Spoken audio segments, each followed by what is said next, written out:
মাঝখানে মামুনকে বলবো যে আমি আপনার কাছে অনেক কৃতজ্ঞ। আপনার হাত ধরে আজকে সোশ্যাল মিডিয়া প্ল্যাটফর্মে আমি এসেছি। এটার জন্য যত রকম ক্রেডিট আছে সব আপনারই প্রাপ্য। আমি সবসময় কৃতজ্ঞ ভরে স্মরণ করি যে আজকে আমি সোশ্যাল মিডিয়াতে যেখানেই আছি না কেন, আমাকে যেই 2-4টা মানুষ চিনে না কেন, এটা সম্পূর্ণই আপনার জন্য চিনে। এবং আজকের এই সুন্দর একটা টাইমে যদি আপনি উপস্থিত থাকতেন, তাহলে এখানে যে এতজন প্রায় 80 জন মানুষের মতো আছেন বা তারও বেশি, তারা সবাই কিন্তু আজকে খুব খুশি হতো, খুব খুশি হতো।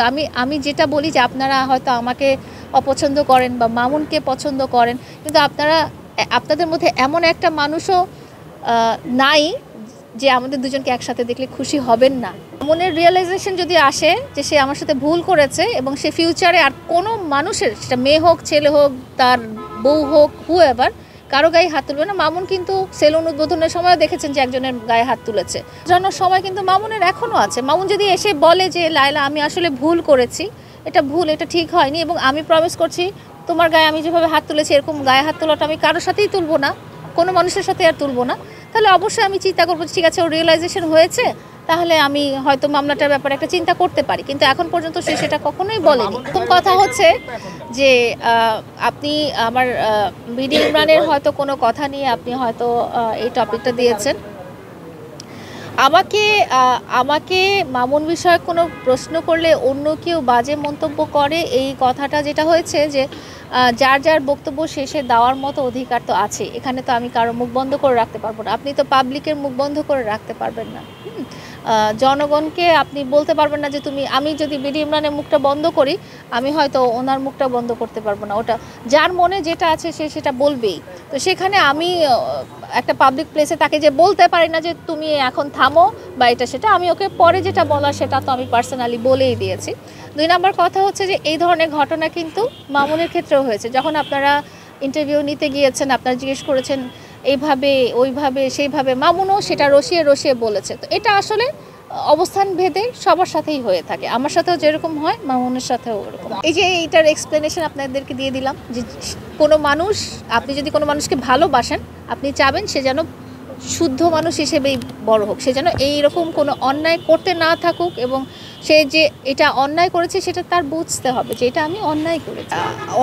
আপনি তো প্রথমে বলেই দিয়েছেন সে একজন কন্টেন্ট ক্রিয়েটার। প্রথমত তার সাথে আমার কোনো রকম যোগাযোগ পার্সোনালি নাই। একটা 4 বছর আসলে দেওয়া হয়েছিল। আমি যেটা বললাম যে আপনারা হয়তো যেহেতু খুব অ্যাডভান্স থাকেন, আপনারা হয়তো পিছনের কথা খুব ভুলে যান। সুযোগ অবশ্যই অনেক দেওয়া হয়েছে, এবং সেটা পারিবারিকভাবে অনেকভাবে সলভ করার চেষ্টা করা হয়েছে। এবং আমি গাছের গোড়া কাটছি না, আমি গাছের গোড়া অবশ্যই কাটছি না।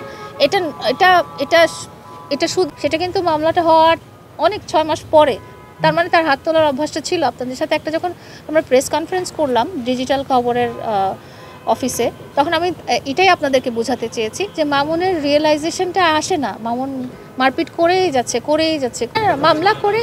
1 নম্বর কথা হচ্ছে যে মামলাটা আপনারা জানেন যে আমার 2টো মামলাই কিন্তু জিআর মামলা, হ্যাঁ, এবং এটার জিআর মামলার প্রসেসটা আপনারা জানেন যে এটা হচ্ছে আমি অভিযোগ দিয়েছি, আমার সাথে যে অন্যায় করা হয়েছে, আমাকে যে কষ্ট দেওয়া হয়েছে, এটা আমি অভিযোগ করেছি। এই অভিযোগটা যখন তদন্তে প্রমাণিত হয়েছে তখনই এটা একটা মামলার আকারে ফর্ম নিয়েছে। এমন না যে আমি বললাম যে ভাই আপনি এখন একটা মামলা দেন, সেও মামলা দিয়ে দিল, এইভাবেও কিন্তু প্রসেসটা হয়নি। তো অভিযোগ যখন প্রমাণিত হয়েছে, তো তার মানে তার তো কিছু না কিছু দোষ আছে। এবং অবশ্যই আরিফ ভাই, রিয়াজ ভাই ওনারা জানেন যে মামুন যখন আমাকে মেরেছিল, মামুন কিন্তু সরি বলেছিল, মনে আছে নাকি আমার বাসায় ও এসে সরি বলেছিল যে আমার এভাবে আসলে ওকে মারা ঠিক হয়নি। তো শুধু আমি না, ওর আসলে কাউকেই মারা ঠিক না। মারামারি করা, ভায়োলেন্সে যাওয়া বা মানুষকে কষ্ট দেওয়া, এটা আসলে শুধু আমি কেন, আমি ওর জীবনে তো নাই, আমি হয়তো ওর জীবনে আর কখনোই ফিরবো না, কিন্তু ওর জীবনে তো আরও মানুষ আসবে, ওর আশেপাশে আরও মানুষ থাকবে। তো ওর ভিতরে যেই ত্রুটিটা আছে এটা সংশোধন করা দরকার। আর আমরা যদি বারে বারে এটা উপেক্ষা করে যাই, ইগনোর করে যাই যে না ঠিক আছে ও করেছে, ও ভুল করেছে, বাট এই ভুলটা সে আগের থেকেও করে আসছে, ওর মারামারির অভ্যাস আগের থেকেও ছিল। তো আমি চাই যে ও যে দেখতে যেরকম সুন্দর, ওর এই ভুলগুলো দূর করে ও ওইরকম একটা সুন্দর মনের মানুষ যেন